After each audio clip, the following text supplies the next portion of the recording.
family, we're back live from WeBink 2022, and we have Vaughn Williams with us today. I've been waiting so long for this conversation, Vaughn. We see each other so often for so many years at events. Absolutely. And I get to talk with you now about things that really matter to us. And you know what matters to me a lot is how you've been. Tell us how you've been. It's what, 2+ years now since we've been in it. Well, I have to say, I've been great in the sense of what I've been through. I am, let me start by saying I am a walking testimony. I was not supposed to be here 2.5 years ago. Y'all, look, he's talking straight at you. Tell him, Vaughn. So 2.5 years ago, I went to the doctor for a physical, and they said, I'm sorry to inform you, you need to cease all travel. You have cancer. I said, I'm not stopping travel. I have a Europe trip planned in 2 weeks. Doctor said, but we need to do surgery next week. I said, well, then I guess I'm going to die because I'm going to Europe. I went to Europe against doctor's orders, came back. The very next day, they performed surgery. They removed the cancer. I couldn't walk for almost 6 weeks because it was testicular. I did not have to take chemo because grace and mercy was upon me. And ever since that moment, I made a vow to just push forward with life and make sure that I make a difference. So being here inspires me to continue to do what I do, and it lets me know or confirms that I'm where I'm supposed to be. So I'm doing good. Oh my goodness, you're doing better than good. Yeah. And you know, guys, a lot of times when we go through stuff that feels very overwhelming, sometimes daunting to us, it does give us a certain level of strength and energy that allows us to just push through. And then for others of us, like me, it gives us a purpose and an energy that says, not only am I going to push through, I'm going to do it dynamically. I've always seen some of that from you, Vaughn. And so all these guys who are watching you right now, why don't you share with them how it impacted you in your whole, especially professional life? So it impacted me spiritually, physically, professionally, mentally, in the sense that it was an awakening. I felt like I hadn't been doing enough, even though I've been pushing forward with initiatives pretty much all my professional life. I felt that I was just going with the flow. And having gone through that experience made me realize that I needed to do more. I needed to be intentional. I needed to impact people's lives. I needed to just be truthful. I need to tell them what's good and what's not. And I needed to not hold back, because what I found is that when I held back, I was defeating my purpose of being in their presence, but I was also defeating my own purpose, which was to make sure that I made a positive impact on someone's life. I grew up biblically, and we will always say, if I can help somebody as I pass along the way, then my living shall not be in vain. Well, my living was in vain prior to this experience because I was half helping people. I did a little bit just to appease corporate America, but I didn't do enough to appease myself and to make sure that that person was made whole. If a person leaves me and they don't feel like they've gotten something out of the conversation or some direction or a sense of where to go, I haven't fulfilled my life's mission. And going through that experience made me realize, boy, you got to do more, because if you don't, you might not get another chance. Now, that's saying a lot because, guys, Vaughn has an impeccable professional career, as I shared with you in introduction earlier, but I got to tell you something. Vaughn, you talk about half helping. I mean, that's like a hashtag, are you half helping, right? What is half helping? Half helping is basically being scripted. Hi, how you doing? Welcome to our booth. What do you do? Okay, well, go to the portal. Yeah, send me an email. Yeah, and I'll respond back to you later. Or, yeah, I'm going to look for you. Don't go no too far, because I'm going to look for you when I'm done. Knowing full and darn well that's the end of the conversation and that's the last time you're going to see that person. That's half-stepping. If you haven't had an intentional conversation with that person in that moment, you don't get another moment. And so for me, I make it my purpose to have that moment with that person, because that person might be on their last leg. And that might be the difference between them losing hope or restoring hope. And so I make it my business now to literally sit there with them. And sometimes they say, well, you only have 5 minutes. Well, you know what? The clock is thrown out the window, because if I miss this opportunity, then I miss this opportunity to make a difference in this person's life, their career, and maybe even their business. Because what you fail to realize is that when you don't talk to a person truthfully and hear their whole story, they may leave discouraged. I mean, let's face it, we live in an age of depression, suicide, and people giving up on life. And if you don't sit there at that moment and be in that moment with that person, they might be the next person that you read about. And I can't have that on my hands. So I do what's necessary now. Half-stepping is not doing the intentional and the immediate. Well, I'll tell you something. You talk a lot about being intentional, Vaughn. And guys, for you, before we went live, I was sharing Vaughn's professional career. Why don't you share a little bit about your professional career before I ask this next question, especially where you are and what you're doing now? Certainly. And it'll make it a lot easier for people who just joined us to be able to understand where your conversation's coming from. Okay. So I'll start by saying I am a product of the inner city, single parent home. Papa wasn't even a Rolling Stone. He was a no stone. And growing up, I tried to figure out, well, what is it that I can do in my life so that I don't live the way I did as a child? And I said, well, the first thing that I must do is help others. If I don't help people, then I might as well pull out the coffin now, call Batesville and call it a day. And so I took a career in social work. After doing social work, I went into public administration, which gave me the full picture of what I was supposed to do. It was at that point that I took a position in corporate America, which leads me up to today. I work in Supplier Diversity for SoCal Gas, and I'm in charge of many, many entities to include staff augmentation, engineering, IT, environmental services, and an array of other entities that are generally underserved. My purpose for going into supplier diversity was not to just do supplier diversity as usual. It was to pinpoint those challenges that African Americans and other minorities face, LGBTQ, disabled veterans, and women. I said, you know, we preach this mantra about wanting to do something for the greater good and social impact, but it has to be more than just a number. Granted, I know from a corporate perspective I have to meet a number, but my purpose is more than a number. My purpose is to impact the lives of people and to make sure that they have business opportunities, because let's face it, if we don't help our own folks get opportunities, no one's kicking the door in for you and saying, I have this job for you, I have this project for you.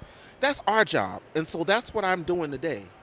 Well, Vaughn, you're doing it dynamically, and I can say that not just from the perspective of, oh wow, I hear great stories about you. You are a very data regulated entity, and you have to meet certain standards, and you are measured from data. Yes. Talk a little bit about that. So I'll just first say, within the utility space, we are regulated by the California Public Utilities Commission under General Order 156. And we have a percentage that we have to meet every year to the CPUC. I believe right now it's 22% of all of our diversity spend, with women, LGBTQ, minority business enterprises, service disabled veterans, disability, and now even 8A.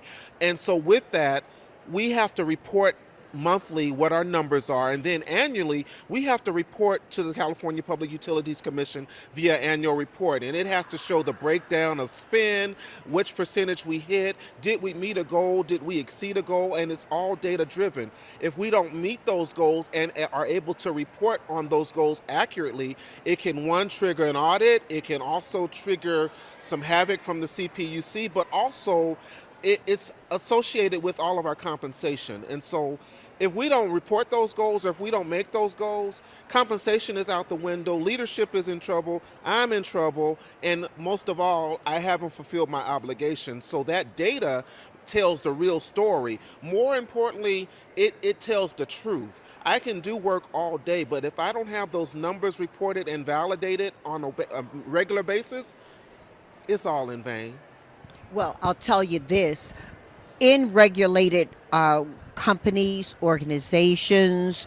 It becomes part of the process and the protocol to work toward numbers. Yes. Most corporations are working from them to get toward them. And a lot of our family who are watching right now, we know that you're working in companies or with companies where there may not be that obvious and immediate regulatory interest around DE&I. And I want you to talk a little bit about DE&I, because so many of our family who are watching right now are looking to do business with these companies. Many, Vaughn, do you know about a third of the people who are watching us right now are in universities and plan to be business owners, or they've started their businesses. So it's going to be really important for you to be meaningful to them and look at them and explain to them what DE&I is from a corporate perspective. You have a regulated understanding, and you have companies who are not working from that standard. Yes, we and do. I think it's important for them to understand what that customer is looking for. So I will say, from a DE&I perspective, we as a customer, and a lot of our sister utility companies as well, we are looking for companies that are intentional about being equitable and about being inclusive. And I say that because our mission and our goal, as well as our policy, states that if we are not inclusive, then we've missed the ball. And what do I mean by missed the ball? That means that we've thrown regulation out the window, we've thrown policy out the window, and we're just doing whatever the heck we want to do. Well, that doesn't work. We look for companies that strive to make a difference, one. Two, who understand the mission and goal of the company. Three, who understand what our values are, and who bring value and innovation to the organization. Because all of that makes up the holistic approach to doing business. NMSDC. Spell it out for them and let them know how it can help them, and why, guys, you should be going online and looking at how to get involved if you find a match to your intentionality. I sure will. So I'll start with NGLCC, National Gay and Lesbian Chamber of Commerce. NMSDC, National Minority Supplier Development Council. WeBank, Women Business Enterprise National Conference. Council. Did I miss one? Those are enough right now. Look up those three and you'll see what I'm talking about. Yeah. You'll see that these conferences aren't just conferences. They are designed to really equip people mentally, physically, socially, and business-wise. It's equipped to make sure that they are able to make an economic impact in the communities they serve. Pull your mic a little closer as you continue. Okay. It's also designed for people like me to come in and meet people in the supply world who offer engineering services, who offer staffing services, who offer janitorial and environmental. People say, well, you work for a utility, you should just be concerned about natural gas. And I have to remind them, it takes a whole lot to run a business. I need a janitor. I need someone to provide fuel for the vehicles that our business people drive. I need someone to buy the vehicles. I need someone to buy the food that we serve. I need someone to serve the food. I need someone who can do the clerical and admin. I need someone who can mail the stuff from here to there. It's not just pipeline. It's the whole world of business, and that's what this conference offers. NMSDC is notorious for offering it. NGLCC is working hard to make sure that they're innovative and inclusive. So the reason that I'm here is because you're here, and the people are here, and they're here to understand what can they do to penetrate the market. Oftentimes they don't know unless they come to a conference like this. They think, well, I'm in this world just trying to make a difference, but I really don't know how. And then they get here and the floodgates open up. They're able to talk to people and meet people, connect and network, and not just with other corporations, but with suppliers that are in their same space. They're able to build collaborations and friendships that last far longer than any conference, and that's what makes a difference. Well, I know you're making a difference all over the place, and one of the things that you've done over the course of the last 2.5 years is to give a lot of attention to work that you've done all your life, work that benefited you and that you've helped others benefit from. I remember you saying at a different conference, I believe we were in Florida, and it was the first conference I attended since COVID. You said something to the effect of, Vaughn, George Floyd and Breonna Taylor are a big conversation. I pray, JBH, people don't believe the conversation is all they have to do. Yes. Why were you having that conversation there when we were not having a DE&I discussion, and you were tying it into the bigger global impact Yes. that we all can make? I think we were right at the front of the Ukraine, the Russian aggression on Ukraine. We were. Okay. And I brought it to the attention. I do my best to bring it out every chance I get. And I speak on it because I think oftentimes people, individuals, corporations, they get caught up in a slogan or a media hashtag or something, and they think, oh, we'll put the hashtag up and that's it. Well, you can't do that. You have to actually live it. Breonna Taylor and George Floyd were just two individuals who literally lost their lives because of the lack of diversity, lack of inclusion, the lack of understanding and empathy, the lack of care, the lack of respect.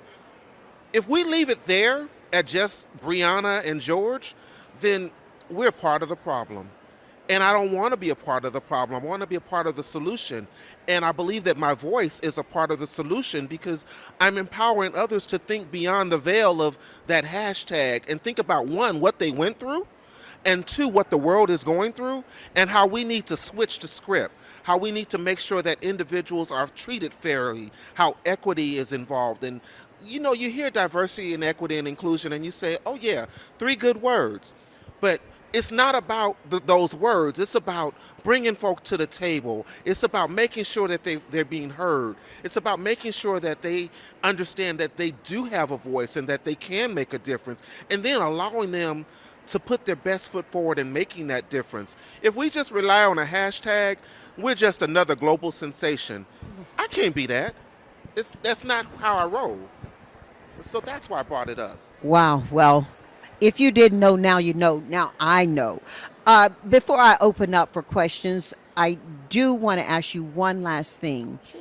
You know, we are looking at doing business differently. We all have been accustomed to the conversation about the new normal. What's your advice for those members of our family who are building their businesses right now as they approach what for corporations is new normal, but for what for them may be their first time actually engaging with large companies? I'm talking about dealing with large companies. So I'll say this. Let me just start with what's working for me. One, I had to recognize that I absolutely had to have balance. Without balance, everything was just frivolous to me. So have balance, understand the mission, your personal mission first. When you're doing business, you can't do business based on what you feel that company might need or want. You have to first start with what you believe in, because you can't be a success if you don't subscribe to your own inner belief and your own mission. And if you don't know what your mission is, stop right there. Identify what your mission and purpose is so that when you go into these businesses, they'll take you seriously. Oftentimes people say, well, I read online that this is what they like, so I'm going to tailor my capability statement for this. Wrong move. Because honestly, corporations can see straight through it. They want someone who's bringing their full and total package to the table. If you bring a portion of you and a portion of what you read and a portion of what people might like, that's not authentic and that's not real. Being in business is not just about getting a dollar or cutting a contract or closing a deal, because once you close that deal, if you aren't true within yourself and you don't have your own personal set of beliefs that you can make a difference in the job that you subscribe to, it's going to fail anyway. Or you're going to be so stressed out at the end of the day, you're going to say, well, why did I even bother doing that? And I probably won't get another contract with them anyway because they know that I didn't bring my whole self to it. So start with that. I bring my whole self not just because I think that it's the right thing to do. I know it's the right thing to do. And some people in the corporate world, they may not, but you have to be true to yourself as a business owner or a business leader, because that's what's going to make them wake up and say, well, let's see, whole self, authenticity, and still able to do the job, that's a prize worth having. Now, on the flip side, if you bring that half self and you say, well, I'm going to do whatever the bullet points say. That's all you're going to get is those bullet points. And at the end of the day, you're going to say, oh, thank you very much. It's great doing business with you. We'll be in touch with you. That translates to, I'm never going to hear from them again. When that check comes, I might as well close the book because that contract is a wash. You don't want that. You want long-term relationships. But long-term relationships start with you being real and true to who you are, but at the same time understanding that there is a mission to fulfill, and how do you integrate the two to become one? That's what I would say. Vaughn, you marry data and circumstance, you marry data and the story of the outcome so well. And I think that's really important that we don't separate those. We've got some folks here who've been enjoying you. The majority of people, there are over 4,000 people who are attending this conference, and the majority of them know your name. Some of them get a chance to ask you a question now. Who has a question for Vaughn? Yes?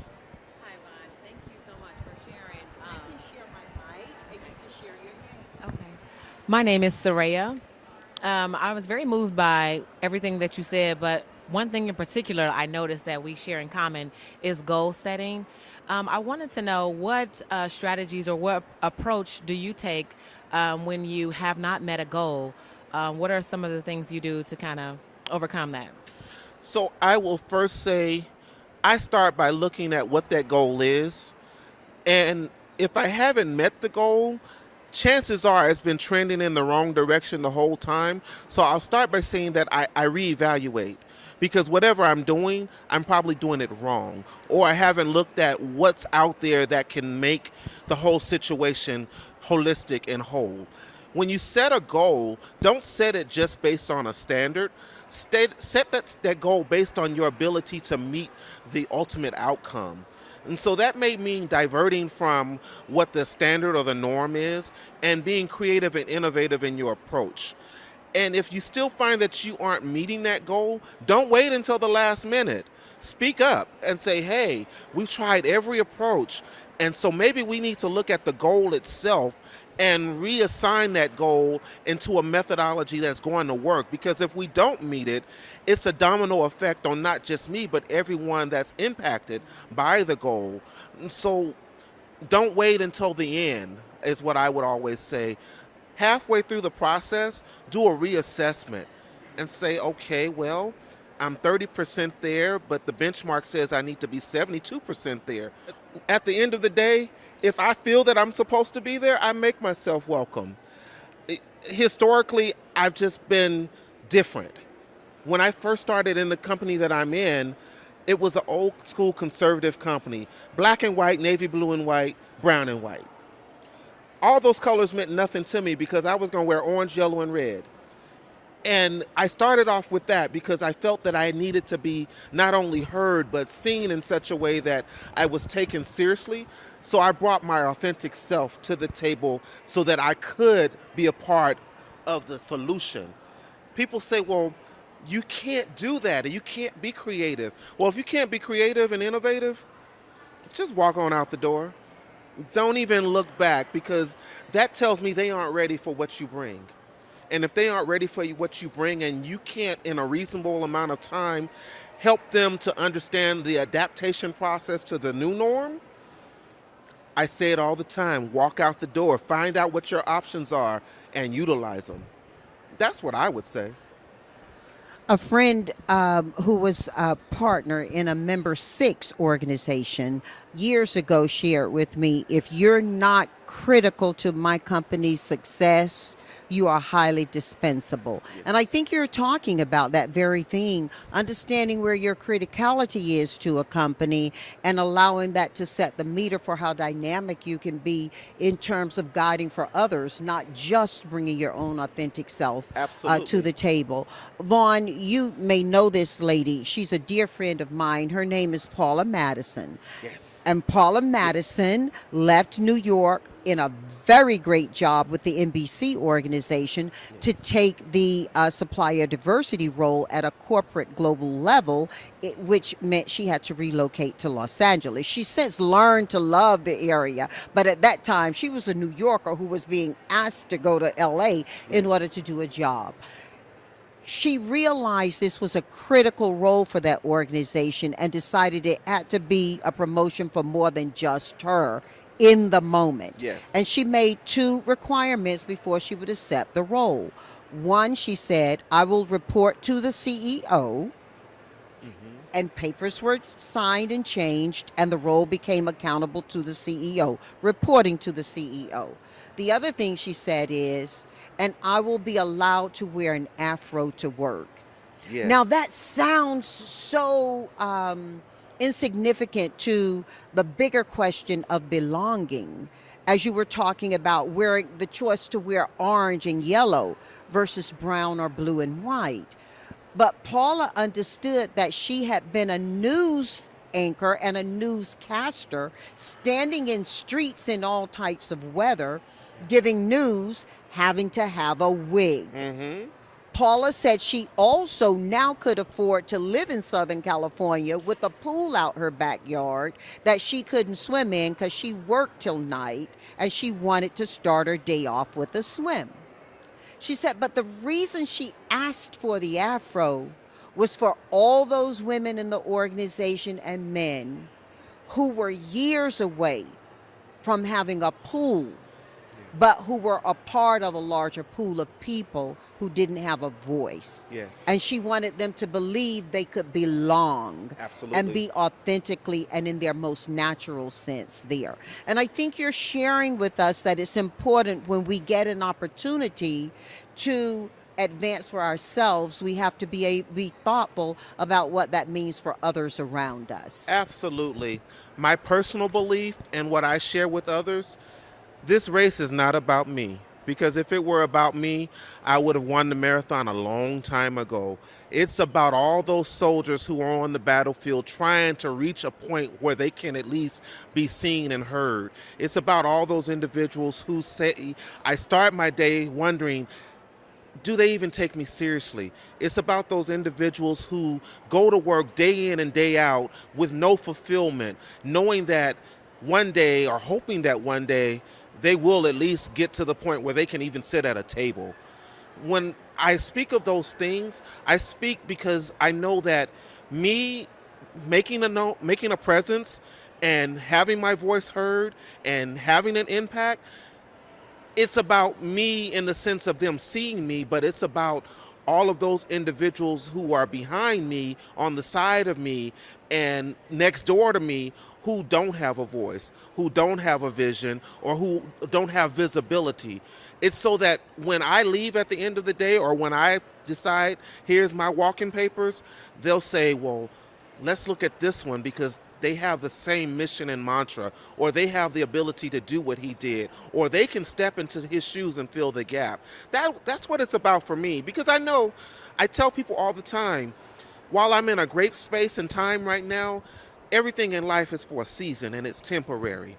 But when my season is up, I don't want my work to be in vain, and I don't want what I done to just die and fade away. So I need someone to fill in the gap. And the one who fills in the gap needs to look like me, or feel like me, or at least push like me. And so that's why I do what I do, and that's why I try very hard each day to make a prominent effect on the individuals who don't look like me, so that they'll have that belief going forward that others like me can do the same thing. Wow. Well, I think we have time for one more question. So, Vaughn, you really shared your question, please. Question?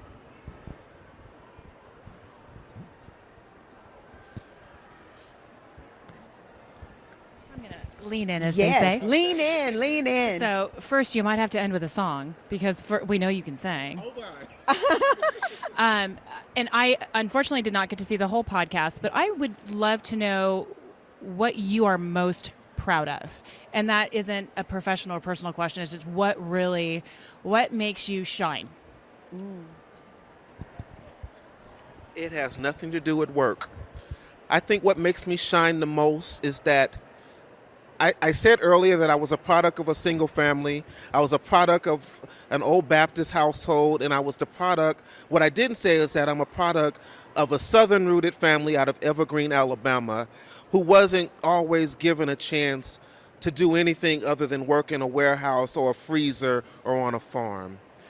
And growing up, we would always say, it was me and a few cousins that said, if we ever get a chance to make a difference, we're going to make a difference. But what we're going to be even more proud of is the fact that we can lift our family up. I am proud of the fact that my mother never has to work another day in her life. Whatever she wants, I can provide for her. I actually just moved out of my house and gave it to my mother. Hold your mic closer, please. I literally just moved out of my house before this conference and gave it to my mother because while she's retired, her income is not that of sustaining the life in California. So people say, well, what are you going to do? So what I did is I built me another house, and that's where I'm going to take up residence. So that's what I'm proud of, being able to give back to my family.